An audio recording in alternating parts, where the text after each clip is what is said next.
The history of Belmont Park, believe it or not, goes back over 350 years to when America itself wasn't even an idea yet. In 1665, New York's colonial governor Richard Nicol created Newmarket, a racetrack in Queens.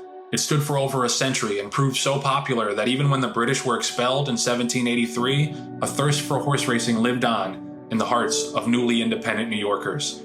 Union Course sprouted up in 1821 and became the country's leading track.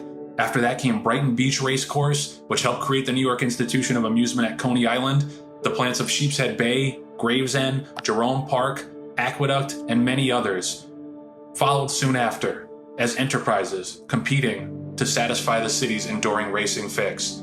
Then, on May 4th, 1905, on a vast 400-acre expanse of land straddling the border of New York City and Long Island, Belmont Park opened. It was the very same land that Newmarket had sat atop hundreds of years earlier, but instead of a monument to British wealth and occupation, Belmont became an American treasure, open for all to enjoy, which they did by the tens of thousands from all walks of the now industrialized city.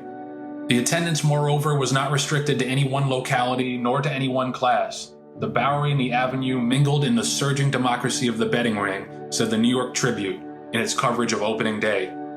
The Belmont Stakes, previously run at Jerome Park and Morris Park, moved to its permanent home later that spring, and over the past 115 years, legends were born and furnished in that race and at that track. Man o' War, Secretariat, Seattle Slew, American Pharaoh, all had to come prove their greatness by passing the test of the champion. Beyond the equine performances, the track has seen the ups and downs of modern history and weathered every storm. The anti-gambling laws that shut it down for 2 years soon after it opened, the Great Depression, World War II, but nothing could prepare Belmont or New York City for what was visited upon it this spring. New York City is a gateway to the rest of the world, but this year that role cost it dearly as flights from Europe, packed with coronavirus-infected travelers, poured into the area by the thousands through March. It was a time bomb, and by early April, it had exploded. The biggest city in America screeched to a halt as everyone from the governor to the citizens turned their lives upside down and inside out to try to mitigate a horrendous pandemic that had already spread like wildfire. By mid-April, 800 of our neighbors were dying every single day, the equivalent of all the lives we lost on 9/11 every 4 days. The plague was so ubiquitous and murderous that freezer trucks had to be parked outside of our hospitals because the morgues had so quickly reached their capacity of bodies. Constant sirens from ambulances reminded us of the hell we were in. Going to the grocery store, a chore we never thought twice about before, suddenly meant taking your life into your hands. All in all, over 20,000 people in the city have been killed. That's more than 1 in every 400 New York City residents. And it's not over. But one thing about New York City that makes it special, that you can't understand if you haven't lived here, is that we look out for each other. We've proven it time and time again. We bounced back from 9/11 with solidarity and generosity and went about our lives. When outsiders predicted chaos, we took care of our city during the 2003 blackout and again through Hurricane Sandy. Crime plummeted just when the city was at its most vulnerable. Yes, there's bluntness and rudeness, and if you're a tourist, you might have been bumped out of the way once or twice by a muttering New Yorker. But there's also compassion, understanding, and empathy. You can't survive in a city of 8 million people without all of those attributes. We stared down the greatest existential threat to a city that's faced far too many of them. The devastation has been incomprehensible. I personally lost a friend. But we tamed the beast far better than projected, and we flattened the curve.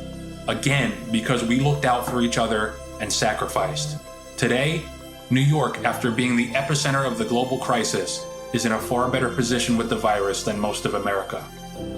Because of that, we get a summer. We get to live our lives with reasonable precautions for the next few months.